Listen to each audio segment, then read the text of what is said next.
পৃথিবীতে ইসলামের যত দুশ্মন ছিল, এরা 2 দিন আগে আর পরে এরা একদিন পতন হয়েছে, ধ্বংস হয়ে গেছে।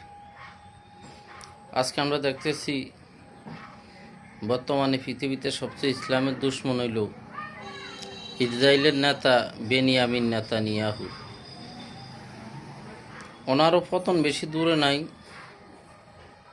আল্লাহ ওনাকেও ধ্বংস করবে এবং ওনার এই ধ্বংসর পতনের ইতিহাসের পাতায় স্বর্ণ অক্ষরে লেখা থাকবে। এই জারজ ইসরায়েলের নেতা বেনিয়ামিন নেতানিয়াহু যে পরিমাণ মুসলমান হত্যা করছে ফিলিস্তিন,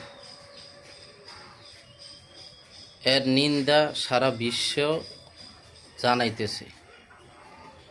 জাতিসংঘ সে ভাষণ দেওয়ার সময় মানুষ তারে বয়কট করছে। এখান থেকে বোঝা যায় তার পতন অলরেডি শুরু হয়ে গেছে ইনশাআল্লাহ। তো একদিন না একদিন তার পতন এমন ভয়ানকভাবে হবে যা ইতিহাস সাক্ষী থাকবে। তো আমরা আল্লাহর কাছে এটাই বলবো যে ইসলামের দুশ্মন যুগে যুগে ছিল, টিকতে পারেনি, ধ্বংস হয়েছে, ভবিষ্যতেও টিকতে পারবো না ইনশাআল্লাহ।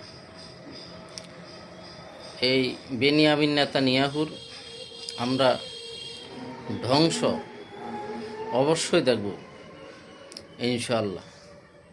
আমরা সমস্ত মুসলিম এর ধ্বংস দেখার জন্য দোয়া করতেছি। আল্লাহ পাক যেন এই মুসলমানের আত্মনাদ কবুল করে। অলরেডি তার ধ্বংস শুরু হয়ে গেছে। আশা করি নিশ্চয়ই তার পতন এবং ধ্বংস হবে ইনশাআল্লাহ। আপনারা সবাই দোয়া করবেন এই জারজ ইসরায়েলের নেতার ধ্বংস যেন অতি শিগগিরই হয়। আল্লাহ পাক আমাদের দোয়াকে কবুল করুক। সবাই মতামত দেন, ওর পতন যেন নিশ্চিত হয় ইনশাআল্লাহ।